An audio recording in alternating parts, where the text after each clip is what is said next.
The Lions offense is stacked with elite fantasy options, with Amon-Ra St. Sam LaPorta, and Jahmyr Gibbs all having a realistic shot at finishing number one at their position. We dig into the Lions' 2024 fantasy outlook on today's episode of Locked On Fantasy Football.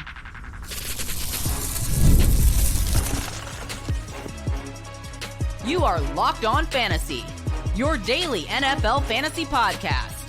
Part of the Locked On Podcast Network, your team every day. Thanks for making Locked On Fantasy Football your first listen every day. I'm one of your co-hosts, Michelle Magdziuk, and when I'm not doing this, I'm a researcher and fantasy analyst with NFL Network. And I'm your other co-host, Vinnie Iyer. When I'm not doing this, I'm writing about NFL, fantasy betting, all that good stuff for sportingnews.com. Today's episode is brought to you by FanDuel. Make every moment more. Right now, new customers get $150 in bonus bets with any winning $5 bet. That's $150 with any winning $5 bet. Visit FanDuel.com/lockedon to get started. All right, we're moving on to another division, Vinny. So we conquered the NFC West last week. We went through every single team in their fantasy outlook. We're doing that for all 32 teams. They each get their own episode. This week, we're going to hit on the NFC North. So a lot of good fantasy teams in this division. We're going to start at the top here with the Lions. The Lions, they exceeded expectations last year, right? We were all excited. And guess what? They didn't disappoint us, which was really nice. They had a great record. They made it all the way to the NFC Championship, lost to the 49ers. They averaged the fifth most points per game in the NFL. They averaged the most fantasy points per game in the NFL among all teams. They had the fantasy wide receiver 4 in Amon-Ra St.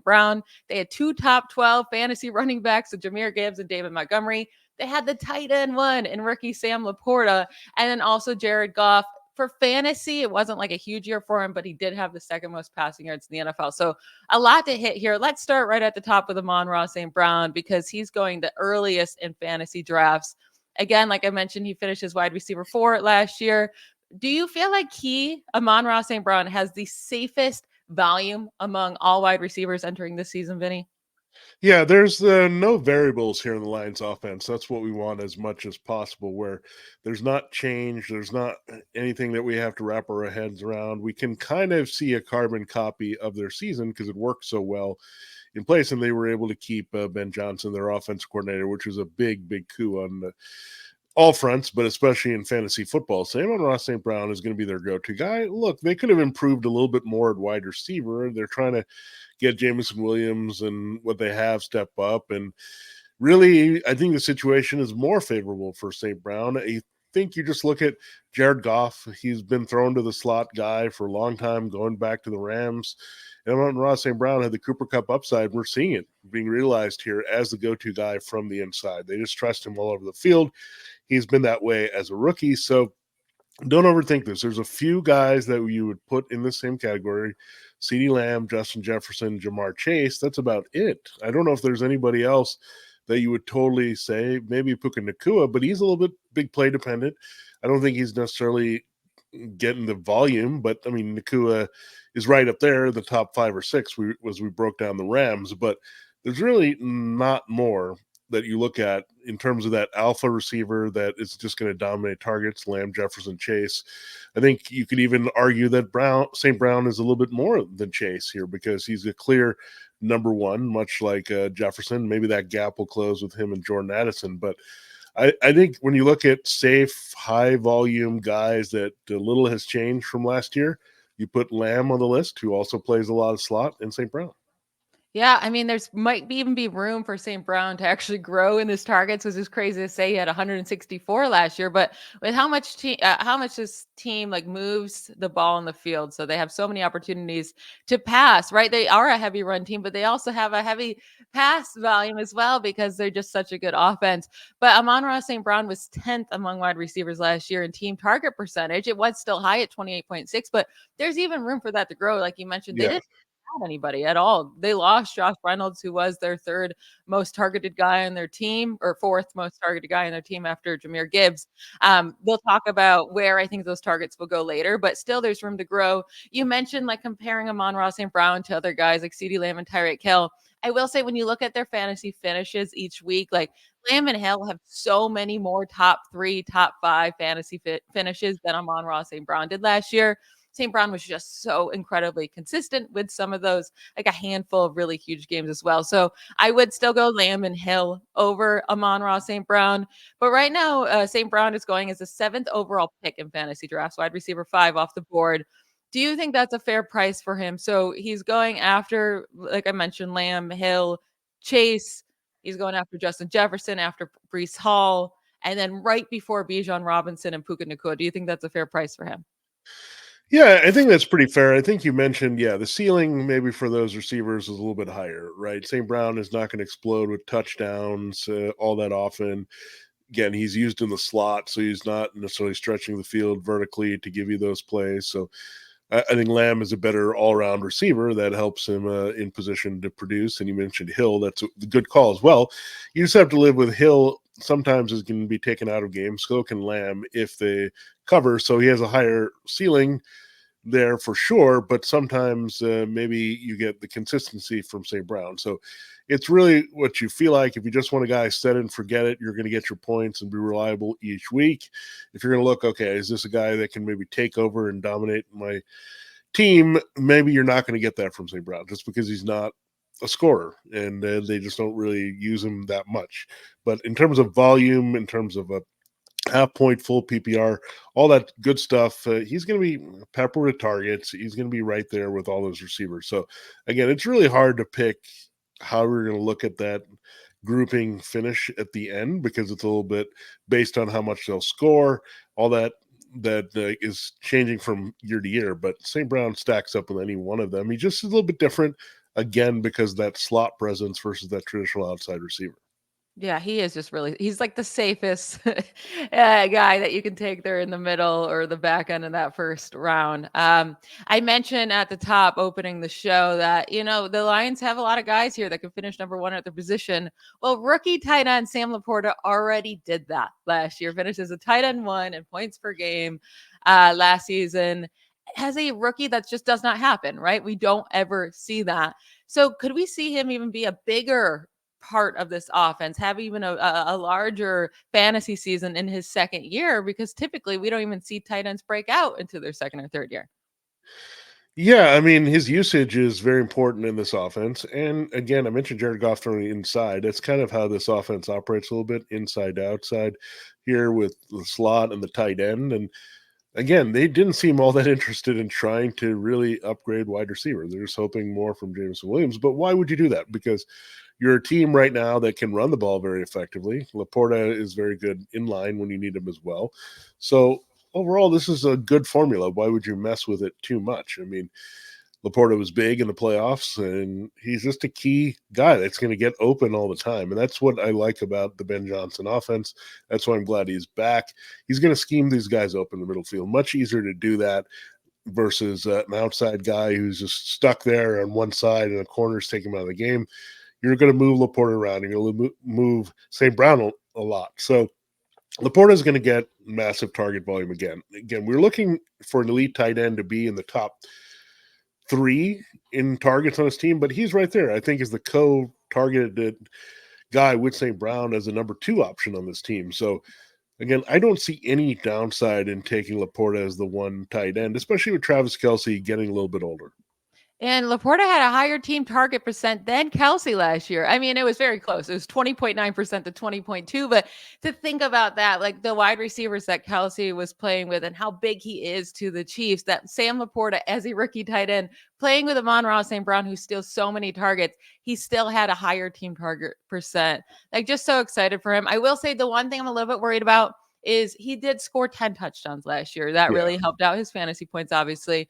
I don't know how repeatable that is. That's really hard for tight ends to do ever, let alone a guy coming into his second season. But only 4 tight ends have ever had back-to-back seasons with double-digit receiving touchdowns. That was Rob Gronkowski did it twice. Jimmy Graham did it. Antonio Gates did it. And then Julius Thomas during the huge Peyton Manning Denver touchdown years, he did it as well. So he'll have to, break some more records, but we've already seen him break records, so he could do it. And then you just saw like him even come on more towards the back half of the season, right? He finished the season with five of his last 7 games as a top 5 tight end that week. So I don't mind his cost. I mean, right now he's going really early, right? Late second round. Maybe he falls to the top of the third, but that's where you're going to have to take him. But when you're looking to like see like who's there, it's kind of the gross dead zone right there. It's like the Nico Collins, the Travis Etienne, Deebo Samuel, Brandon Ayuk, Stephon Diggs. Like if those are the guys I'm choosing between, I'm happy with taking Sam LaPorta over them. Yeah, I might be even more aggressive than this because the tight end one is key. If you have some separation there, I don't know how much the difference between him and Kelsey will be in the end. So keep that in mind. But I think this is knocking him down maybe a little bit too far because, again, we were taking Kelsey at the end of the first round, early second round. So I think you could take him in the late teens, as high as that here, because again, you mentioned those uninspiring mixes of players where I think it gives you a big advantage. I think there are some question marks going down. I mean, Kelsey's a little older. You got Kittle, we know is inconsistent. We're not sure if anyone has the same type of floor or ceiling at tight end that Sam LaPorta has. So he can be a big asset at that position. And I think the difference between others at his position versus the values you could get versus one running back or wide receiver over the other are not as great there. So in that round, I think you can go and be a little bit more aggressive when you get LaPorta. Yeah, I agree with you. Once you get to like 18, 19, those top, 16-ish Yeah. guys are off the board. After that, it's a lot of question marks. Sam LaPorta, it's not a question mark. He's really just not. You know what you're going to get from him. It's going to be great. So I'm fine with taking that advantage there at the tight end position. Yeah, absolutely. And we'll look at what those running backs will do, and we'll see if those guys can really come through. Just a lot of exciting fantasy assets to talk about here with the Lions. This episode of Locked On Fantasy Football is brought to you by the Game Time app. Buying tickets to your favorite events shouldn't be stressful. Game Time is the fast and easy way to buy tickets for all the sports, music, comedy, and theater near you. With killer deals on last-minute tickets and their best price guarantee, you can stop stressing over the tickets and start getting hyped for the fun you'll have. It's baseball season. You want to go to a game, especially if you live close to the stadium. You can wait till the last minute. It's fine because the Game Time app has your back and they're so easy to use. It's the fastest growing ticketing app in the country for a reason. Get images of your seat before you buy so you know exactly what to expect when you arrive. Buy tickets in a matter of seconds, 2 taps and you're set. And tickets are sent directly to your phone so you never have to dig through your email. Take the guesswork out of buying tickets with Game Time. Download the Game Time app, create an account, and use code LOCKEDONNFL for $20 off your first purchase. Terms do apply. Again, that's code LOCKEDONNFL, LOCKEDON NFL for $20 off. Terms do apply. Download Game Time today. Last minute tickets, lowest price guaranteed. All right, so we have 2 really good running backs in this Lions backfield, right? And I know everyone really wants the young one in Jahmyr Gibbs, to get the majority of the touches in this backfield and really take off. But do you still think Montgomery is going to be a big headache to Gibbs this year? Or do you think Gibbs, ends up pushing further and further away and maybe making it like a 70-30 split instead of 60-40? Well, I still think they value David Montgomery quite a bit. I mean, he was very solid last year when they needed him. He was a good closer. He just got the yards that were there with their elite blocking here. So I think he'll still be valuable here, but he was very touchdown dependent. And much like his predecessor, Jamal Williams, not that extent. I mean, Montgomery did some other things and he was effective playing off Gibbs. But yeah, you could see them that they were kind of slow playing Gibbs into the offense. It wasn't explosive right away. We had to be patient with his usage. We were like, what's wrong? He's not getting the ball against the Chiefs all that much. But then they saw him get more confident with his role, his pass blocking, his receiving here. So I look at him and say, yeah, I think he's going to be a bigger factor in the passing game. That's the number one thing, is that I think they touted him so much to be a key receiver, but I think maybe that does come to fruition a little bit more out of the gate because they didn't really invest too much more wide receiver because I think they're confident that St. Brown, LaPorta, and Gibbs, if those 3 are kind of dominating their passing game, they're going to be good. And they don't need too much more, just get an occasional deep threat to kind of play off those guys because they're so effective running and so effective with the intermediate passing as well. So Gibbs is going to be a big part of both of those plans here. So I don't want to be too aggressive with Gibbs and say he's going to get 70 touches, but does he need to? I mean, that's the thing. Can he be fine at 60 to 65? Yeah, I think he would be. So I just think the key for him is going to be the touchdowns. He's going to get plenty of catches in this offense. He's also going to have probably a higher yards per carry, so he needs less carries to be efficient. And I think he's going to get his share of touchdowns, eat into David Montgomery's number a little bit more this season. Yeah, it's like they finished back to back in fantasy points per game at 11 and 12. Yeah. Now I looked at just weeks 10 through 18. Once David Montgomery came back from injury and when they were playing together, and once Jahmyr Gibbs was fully like into this offense, the snaps were closer than I would have liked at 58% for Gibbs, 41% for Montgomery. And Montgomery did have 125 carries to Gibbs 106. But like you mentioned, the targets are just so different. And that's really what we're looking for here in fantasy and when looking at someone's ceiling. So, Gibbs had 38 targets during that span, while Montgomery only had 14. And the big difference was they started to give Gibbs some goal line carries where he was not getting them in the first half of the season. So Gibbs actually outproduced Montgomery in the rushing touchdowns during the second half, 8-7. So they were really both getting a ton of goal line work. And I still expect that for both guys this year. But what do you think Gibbs' ceiling is with Montgomery there? Like if Montgomery stays healthy, do you think he has an RB1 ceiling, or is it more just like RB5, RB6? Like where would you put him as like his top ceiling if Montgomery's there the whole year? Yeah, this actually helps us a little bit with their finishes from last year because they were so tight, right? RB11, RB12. So it says in logic, if Gibbs is getting that consistent role that he had in the back half of the year earlier in his second year, that would say he's going to separate a little bit. So you're looking at him maybe going a good maybe 3 or 4 notches higher, maybe around RB8, RB7, right? That is a very strong potential for him. So I think that's where you would go. I think RB4 might be a little bit high, but not crazy. If you really like him, it's okay. And 12th overall, yeah, I wouldn't mind that. Really, I think overall is a pretty good ranking here. He could be taken among those elite wide receivers. Now, Dave Montgomery right now is going as RB22, so we've dropped him heavily. He's dropped 10 spots.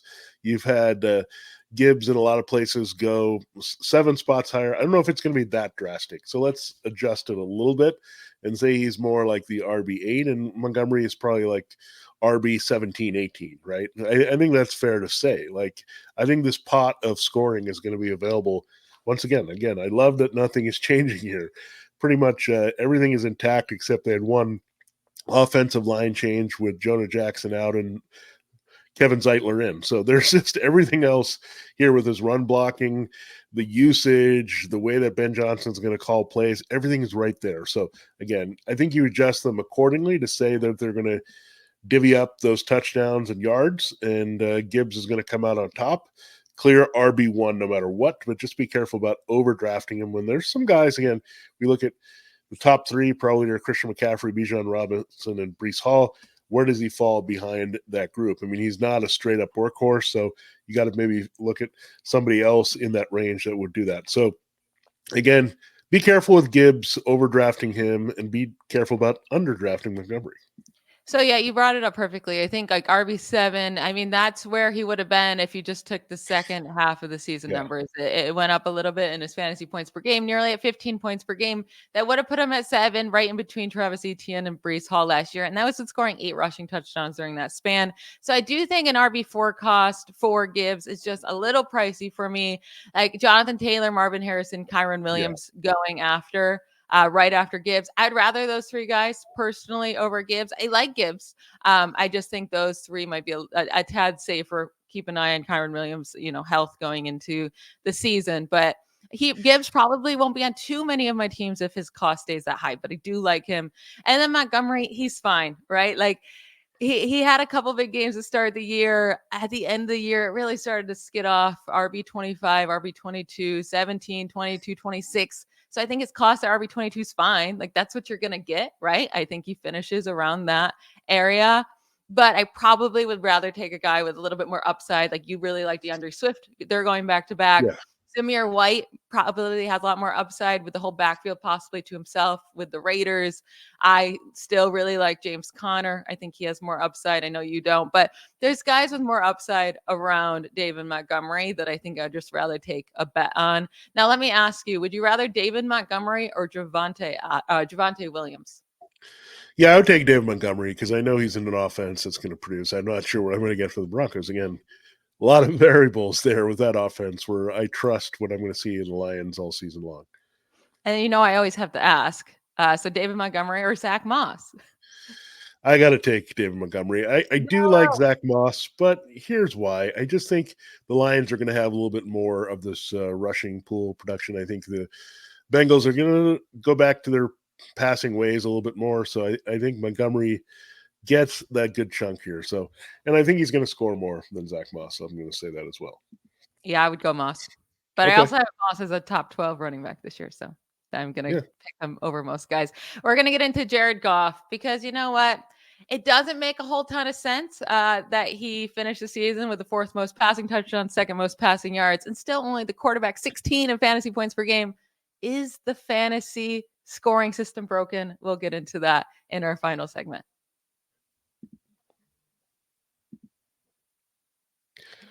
This episode of Locked On Fantasy Football is brought to you by FanDuel Sportsbook. Now, I can't believe it. We're almost at the NBA Finals. We just had the Celtics in a clean sweep of the Pacers take care of business. They're going to be representing the Eastern Conference. The West is all but done here. The Mavericks have a game tonight, and they can lock it up over the Timberwolves and also pull off a sweep. Luka Doncic could be in the finals for the first time here very soon, taking on Jason Tatum and all that. Well, I like the numbers here. It's a clinching game. The Mavericks are only 1.5 point favorites at home. The total here is at 211. This is from FanDuel. So, yeah, this is where to get in on the action now to take advantage of that. And it's winner take all time almost here at both in the NBA and NHL. FanDuel wants to help you bring in a big win of your own. Right now, new customers get $150 in bonus bets with any winning $5 bet. That's $150 to bet on spreads, money lines, player props, and more. Again, I like that here in the clinching game for the Mavs to take a business, 1.5 point favorites. And combine that with the total, it's easily gone past the 211 here. So I think it's going to be an offensive game here. And you can make your own bet on the game and get ready for the Stanley Cup Finals and the NBA Finals here. Just visit FanDuel.com/lockedon and make every playoff shot count. FanDuel, America's #1 sportsbook.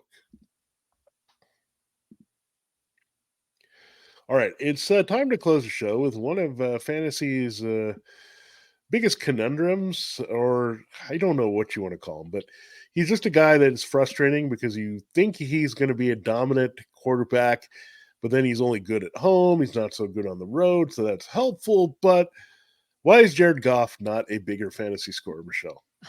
I mean, this is going to be a big reason why people have problems with the fantasy scoring with rushing, right? Because Goff had a really, really good season last year. Fourth most passing touchdowns, second most passing yards in the league. Only finishes as a quarterback 16 in fantasy points per game because he has zero rushing, right? He doesn't do anything with the rushing.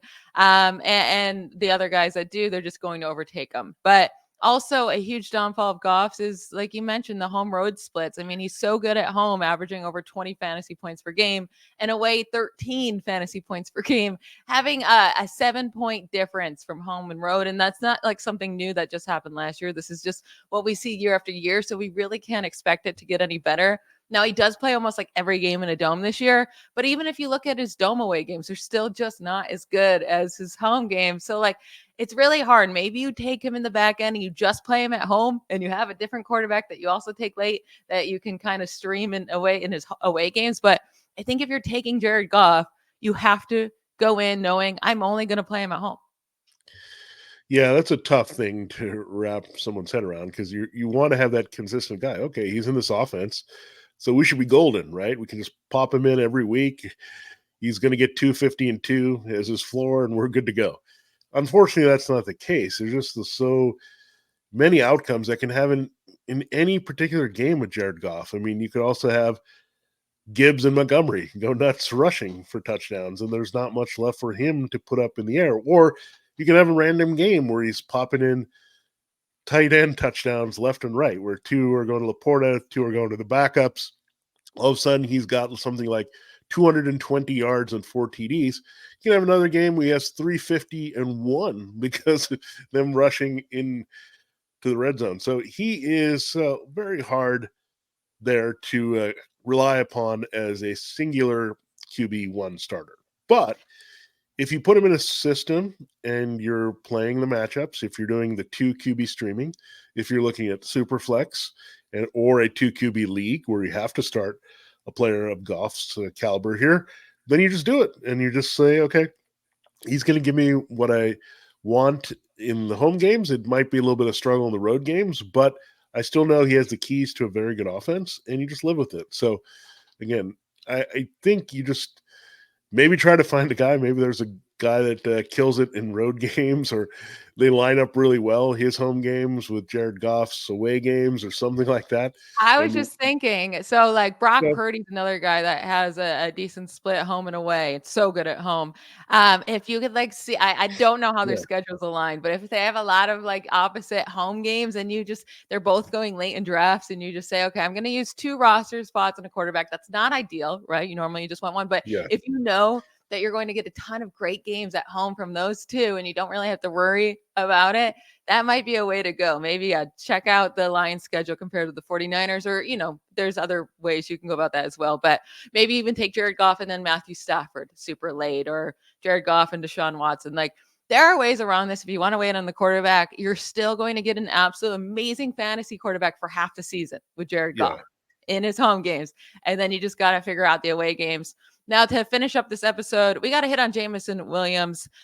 There's praise coming out of OTAs, right? Dan Campbell said that he's calling Jameson Williams the most improved player in practice. So he was a wide receiver 73 fantasy points per game last year.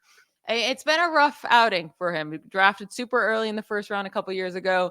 First season, he was coming off an ACL tear from college, right? It was in the final game, I believe it was in school. So like we weren't expecting anything really from him in the first season. Then the second season, he gets suspended for the first 4 games of the year, right? So kind of a messy first 2 years. Do you believe the hype coming out of camp that, maybe Jameson Williams can be something this year? I believe it to an extent. He should be something. I mean, they did, again, back it up a little bit by not panicking too much at wide receiver. But then I also look at it and said maybe they didn't panic because they don't need too much out of Jameson Williams. I think they need the occasional big play, stretching it downfield. We know that's not necessarily Jared Goff's strength unless he's getting a play action shot and being able to throw it downfield. Now, what I'm hoping is that Jameson Williams is a competent enough deep threat where he opens up all these routes a little bit easier for St. Brown and LaPorta and Gibbs, and those things can materialize a little bit better. So I'm okay if Jameson Williams shows more flashes as a deep threat, but for the sake of those other guys, I don't want him to be too heavily involved, right? Because he's going to cut into a lot of their work if he's getting like 100 targets. I don't see that happening. I think they're going to be very calculated in throwing the ball to him, which is good. So I think in a way, I want Jameson Williams to be semi-successful to help the other guys, not so much so that I want to target Jameson Williams. Yeah, I think I'm getting on board with the Jameson Williams, right? With Josh Reynolds leaving, that does leave behind 64 targets. So if he I know this isn't really how this works, but if he just hops into his role with his 42 targets last year, that is already over 100 targets, and it's not taking targets away from anyone else. So I do think there's a path to him being more involved. And you can't just do this with anybody, but I do think a guy who goes, what was he, 12th overall a couple years ago, how good he was at Alabama, like he should be bigger in this offense. He just really didn't play all that much, right? 37% of team offensive snaps last year. Like, while Josh Reynolds played 70%, he can double that. If he just plays the Josh Reynolds role, he's nearly doubling his offensive snaps from last year. And where he's going in drafts, like, they're all question marks. I mean, he's going with Chase Brown, Curtis Samuel, Romeo Doubs, Tyler Lockett, Khalil Shakir. I'm fine with taking the upside of Jameson Williams. He could be absolutely nothing, but I do think we're going to know pretty soon to start the season what he's going to be, what his role will be in this offense. So like he can be one of your first cuts after the first week or so, if he's not involved. But I really kind of like going with that upside that late in the draft. Yeah, I see him potentially being their version of Marquez Valdez-Scantling, like giving them some big plays. I But don't hopefully with necessarily. hands, right? Hopefully you can catch Yeah, it. yeah, he has to be able to catch it more consistently. But again, I just don't think the Lions will just kind of say all of a sudden we want to force the ball to this guy, right? It's going to be in the flow and the nature of the offense, playing off the running game again. Goff is best thrown downfield off play action. And I think they just have to take their calculated chances with James Williams. Now, he could have some blow up games, right? Mm-hmm. Where he's kind of forgotten in coverage and they go there and they set it up and he can do that. But I don't think the consistency will be there. I think one game he might have 3 for 40 and very MVS like, and then come back at one point and have 2 for 106 and a touchdown or something, right? So I think that's the numbers you're looking at here. So if you're looking for volume and consistency, no. But if you're looking, as Michelle said, dart throw as a wide receiver 5 with some upside that you could play in a matchup, say you get some very slow corner he can toast on the outside, you would go with Williams in that matchup.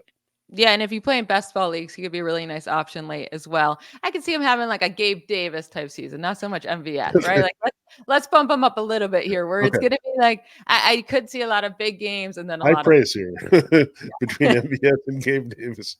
Listen, if you could get Gabe Davis still on the Bills at pick 116, Yeah, that's a wide receiver 4. That's not bad. That is it for today's show. Thank you to you all for making Locked On Fantasy Football your first listen every day. Every dayers, Vinnie and I will be back tomorrow to talk about the Packers and all of their players and their 2024 fantasy outlook. Don't miss it. Bye, y'all.